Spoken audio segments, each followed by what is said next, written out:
So the Oscars take place tonight. That's right, the 97th Annual Academy Awards, hosted by Conan O'Brien.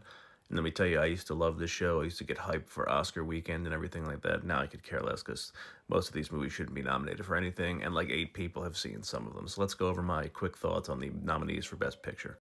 The Substance is basically a David Cronenberg ripoff mixed with that shitty Halle Berry Catwoman movie from the early 2000s. Yeah, that's just what it is. I mean, you guys can love it all you want. That's fine. Amelia Perez. I think you guys have seen the headlines on this one. I would rather watch Rosie Perez in Birds of Prey all over again if I had to be forced to watch anything like this. Nora getting a lot of hype for Best Picture and Best Actress for Mikey Madison, but I'd rather call this a Bora. That's how much interest I had sitting through it. Oof. If you're going to give me a movie about a stripper and Demi Moore is nominated the same year, let's just watch Striptease all over again and have a good time with that. Conclave, the movie about the papal conclave. I guess we should have waited a couple weeks. With Pope Francis not doing so well, we could have watched an actual conclave on CNN or any of the news stations. Plus, if you want to watch the best movie about conclaves, just go watch Eurotrip for that like 8 minutes at the end where Scotty becomes the Pope. White smoke! They've elected the new Pope! Nickel Boys, didn't see it, didn't have any interest. You might as well, have gone up a couple coins and call it Dime Boys or Quarter Boys, whatever it is. That would have been more interesting. A Complete Unknown, directed by James Mangold, starring Timothy Chalamet in the main role as Bob Dylan. They nominated Timothy Chalamet for the wrong role. He should have been nominated for Dune Part 2 for Paul Atreides, because that's his performance of the year.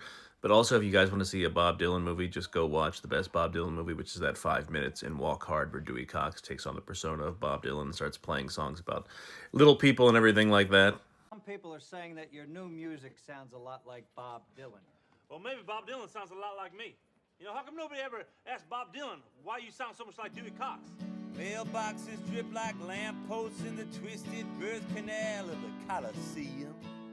I'm still here. Well, glad you were, because I wasn't. My ass was half asleep. If you want to watch a movie about people being there, just go watch that other weird-ass Bob Dylan movie from 2007 where like 18 different people played Bob Dylan called I'm Not There. No, that'd probably be a better choice for you. The Brutalist. I mean, its title is very telling. It was brutal. I'd rather take Gold Dust Shattered Dreams than watch this movie again. There's no reason this needed to be like 3.5 hours long. Wicked. I know people love this movie, but apparently we needed to split our studio musical film into 2 parts, like we're Zack Snyder doing Rebel Moon for Netflix. The most entertaining part of Wicked was the press tour, where everyone was just staring at these two like, what the fuck is going on right now? But cool, you guys go with yourself, sure.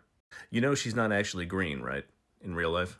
And finally, Dune Part 2, the film that should win Best Picture that won't stand a chance because most of the Academy viewers didn't watch it, and they're like, I don't get Denis Villeneuve, why are these worms flying around? But if you could ignore the movie with the 2 scenes of the year, which would be the Harkonnen arena scene with Austin Butler, and then Paul's speech to the Fremen by someone who's nominated for Best Actor, and Timothy Chalamet, you guys do what you want because those scenes were absolutely incredible.